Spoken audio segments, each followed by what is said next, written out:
Hello my friends, hello boys and girls, that's me Robbie from EnglishHarmony.com and also FluencyGym.com. And if you've been following my blog for quite some time, you'll definitely know that this outfit belongs to my other identity. It's Robbie from Fluency Gym, the so-called Fluency Gym coach. And why am I actually talking about this other blog? It's quite simple and straightforward, my friends. 25 days ago I set myself a goal, which is the typical Fluency Gym thing, right? You have to set yourself a very measurable goal. It has to have a deadline and it has to have a very specific description what you're actually doing as part of that goal. And I did just that. I committed myself to learning 50 new American phrases within 25 days. And to achieve that, I was going to record 2 videos a day, each video focusing on a specific phrase. And I was posting 1 video in the morning on my Easy Idioms blog, and the other video was recorded in the evening and it went on to my Accent Adventure blog. And in that video, the one that went on to my Accent Adventure blog, I was speaking like an American. I was basically working on my American accent. So this goal kind of split into 2 goals. In reality, I was working on my fluency. I was making sure that I added on all those phrases onto my active vocabulary, right? But at the same time, I was developing my American pronunciation. And don't get me wrong, my friends. I'm not saying you have to have a perfect pronunciation. Not at all.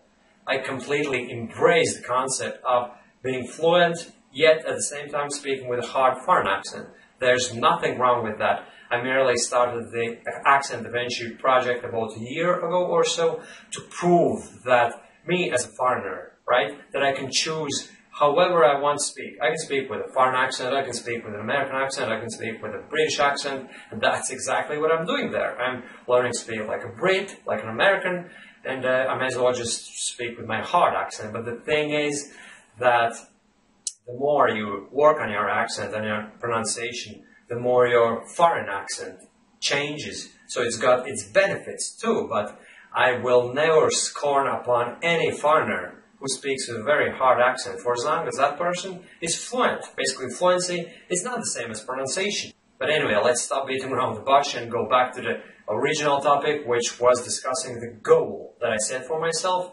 And I have to tell you that I'm quite pleased with the results.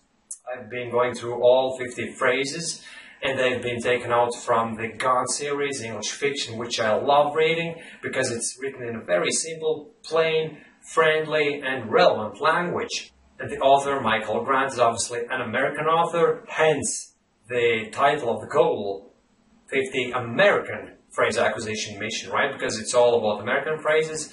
And while all these phrases will actually be understood worldwide, you may rest assured, my friends, nowadays, thanks to the massive media penetration and the influence of Hollywood blockbuster movies and music and all that, and media and Facebook and the internet, the whole world has basically changed. There is no distinction between American English as such and British English, no matter how you speak, what phrases you use, unless they're very, very specific and very regional. You'll be understood everywhere on the world. And I witness it every day that Irish people, I live in Ireland myself, right? Irish people use an awful lot of American English expressions, right? So there is no such a massive distinction. But I just call this mission American Phrase Acquisition Mission because that fiction has been created by an American author, and I may as well just embrace the whole concept of speaking like an American, improving my American pronunciation. So it's all got to do with America, with that aspect of the English language. But anyway, I just wanted to tell you guys that the 50 phrases have been added onto my active vocabulary, and I'm not going to use them all in today's video for the simple reason that it doesn't work like that, right? You can't learn a set number of phrases and then use them in a single go at your will. In those videos where I actually did that, after every block of 12 phrases, I incorporated the 12 phrases in a single spoken English practice session. But to do that, I actually used the action plan from the Fluency Gym Coach program, and I structured the self-practice session. I chose the main topic, I divided it into 5 subtopics, and then I assign specific phrases to those subtopics so that I could engage in a monologue with myself about that topic and use those phrases. But now, when I have all 50 phrases learned and added them onto my active vocabulary, and I'm not speaking about a specific topic which has been created around those phrases, but I'm just telling you how the whole mission has gone and why I actually engage in the mission and how it's been. I can't actually use all those phrases at my will. It doesn't work like that. If you try to do that, you will actually hamper your fluency. Believe me, my friends, basically the key is not to force yourself. That's right, it kind of contradicts the whole purpose of learning those phrases. You may think, what's the point in learning those phrases if I can't use them at my will? But here's how it happens, my friends.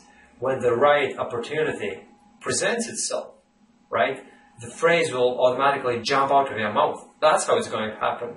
It's simple as that. I learned the phrase, ring with chain link, topped with razor wire, you know. If I saw a scene where that kind of building was depicted, something that's ringed with chain link and topped with razor wire, I would instantly remember that phrase, and I wouldn't even have to exert any willpower or any conscious effort.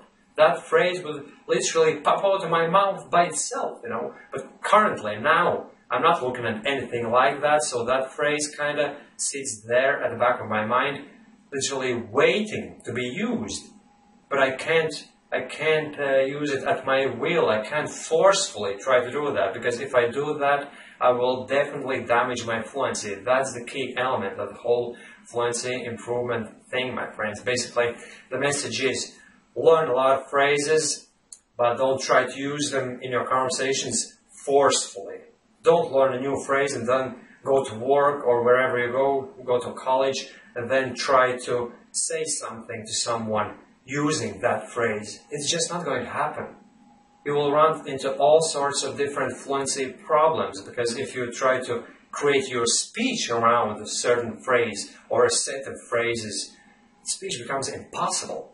But how it happens in real life is you'll learn a lot of phrases, and then when you go about your daily business, as I said, when the right opportunity presents itself, that phrase will just come out of your mouth, you know. Whenever it's fitting, in a fitting circumstance, you'll just say it, provided that you've been repeating this or that particular phrase a good few times.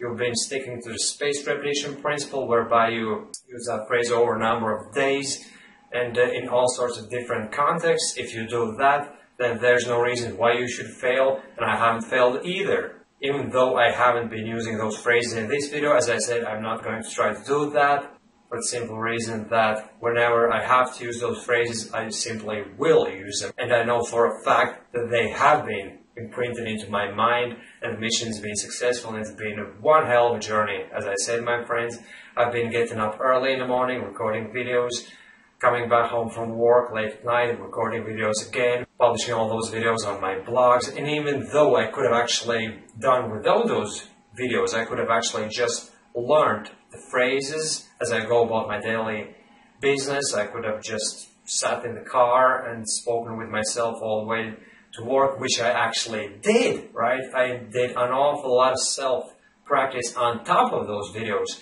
but I simply had to record those videos to showcase the whole concept to you, my friends, and actually to help you, to provide you with more phrases to learn. And I'm quite hopeful that you've gained an awful lot for yourself while following me on my mission. And you may as well just check out the article below, or if you're watching this video on my YouTube channel, go to this URL and check the article where I'm telling you what I've gained personally from this mission and what you can learn from it. That's about it, my friends. I really thank you for following me and supporting me with your emails and your comments throughout this mission, and I will definitely go back to similar missions in future, but for the time being, I'll just keep creating more content for my blogs, more articles, and yep, that's about it, my friends. Thanks for watching, and take care. Bye-bye.